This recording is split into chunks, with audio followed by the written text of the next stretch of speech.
Mali, meet the Dons. Hey, wait, hold on. We're on front line, Peckham. This is where it all began. If you know, you know.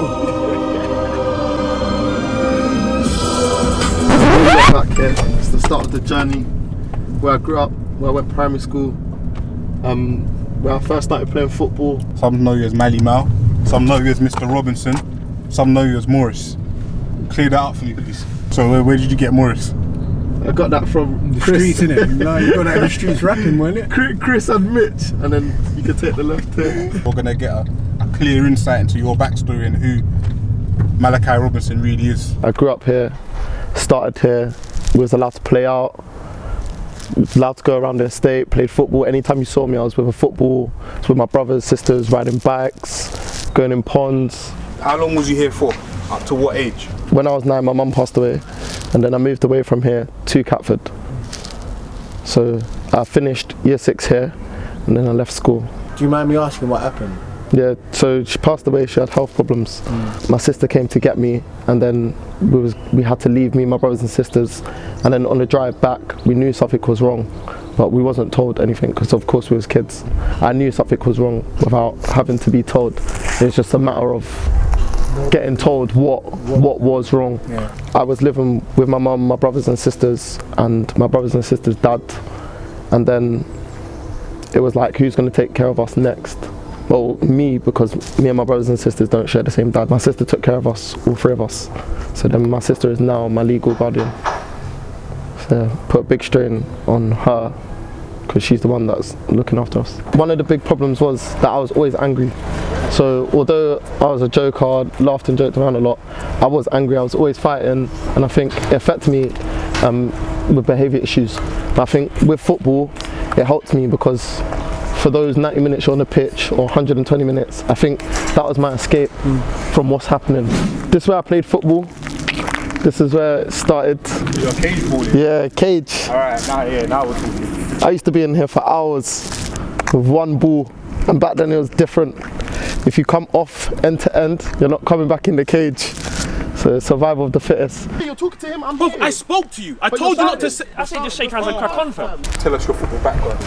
After Axton, I then relocated because as I moved to Catford. I relocated and played for a team called 10&B. Lefty's uncle owns the ground, so that's how I met Lefty's brother. And yeah. Who's Lefty's brother? Lefty's brother, Casey Palmer.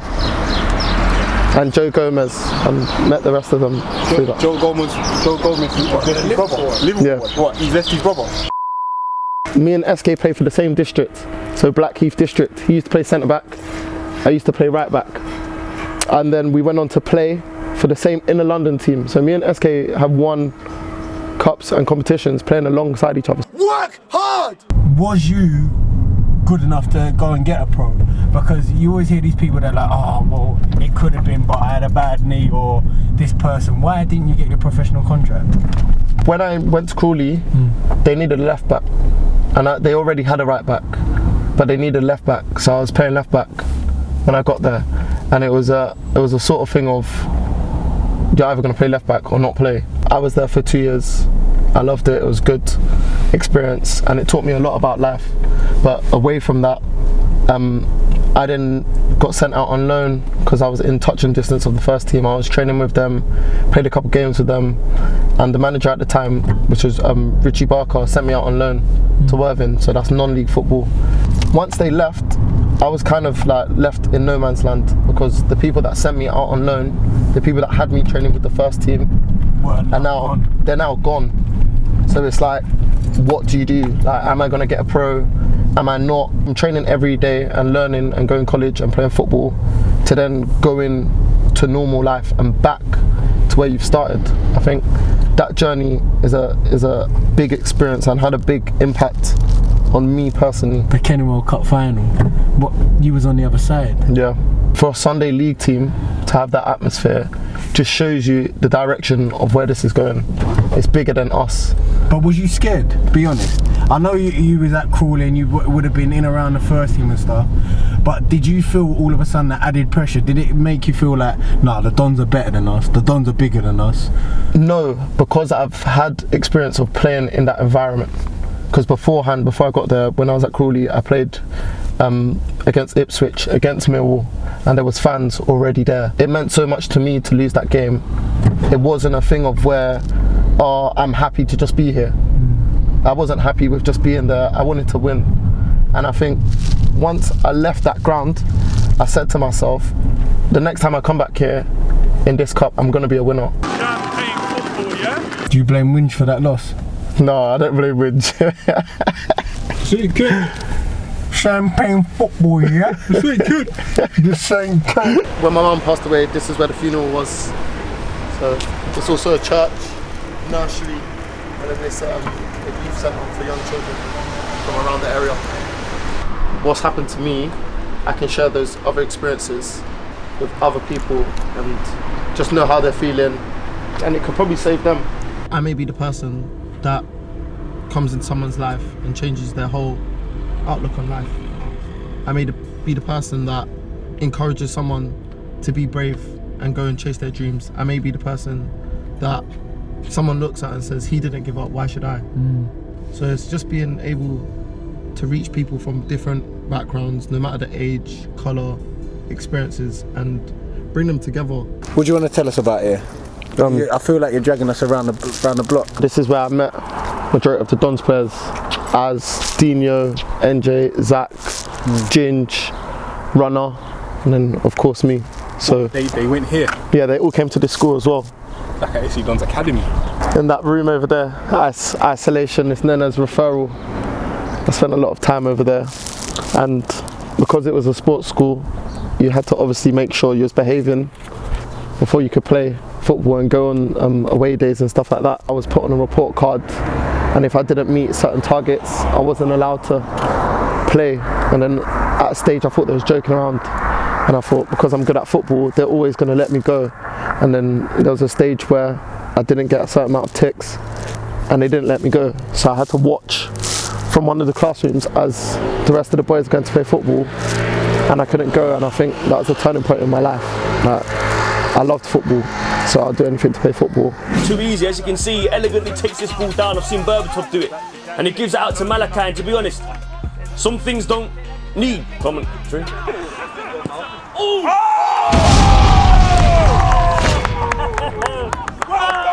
They expect the best goal. That's why we took him from Kenilworth. Tell him we're lying.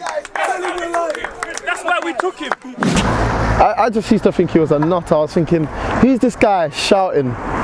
Until we played about the third, fourth, fifth game, I knew that it was coming from a good place.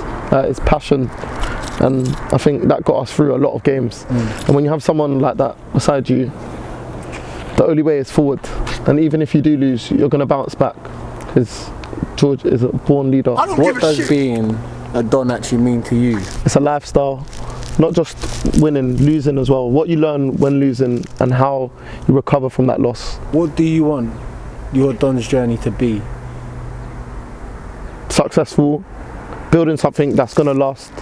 So for me personally, winning as much competitions as I can, and then taking what I've learned from here into everyday life. Who has challenged you the most since you've been at the Dons? That's hard. I'll say JR.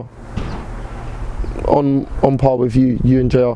I say JR was because I had a relationship before I came here with him, and he's made me play a different way, and I've had to adapt, and he's made me see like it's not all about you.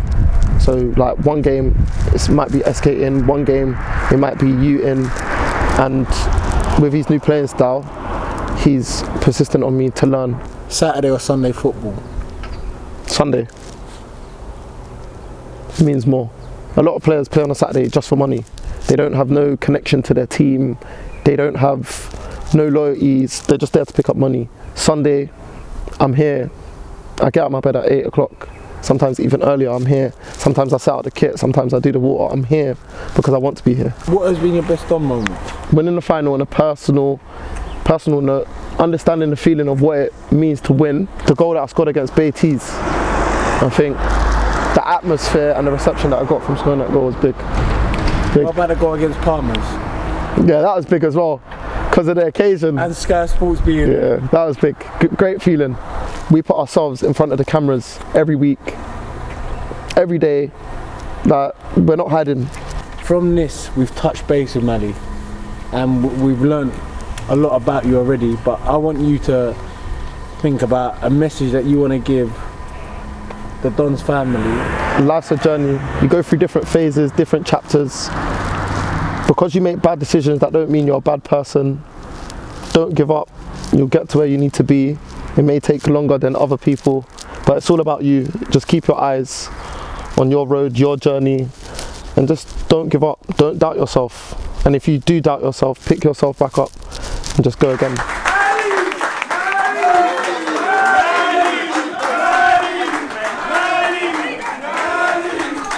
I came here, I wasn't going to play Sunday football no more. George rang me when I was at Kennemore, and I said I don't want to play no more. And I said, he persuaded me, and I said if I come, the reason that I'm coming is because of Andrew and George and the community and the other side of football, like the kids and stuff like that.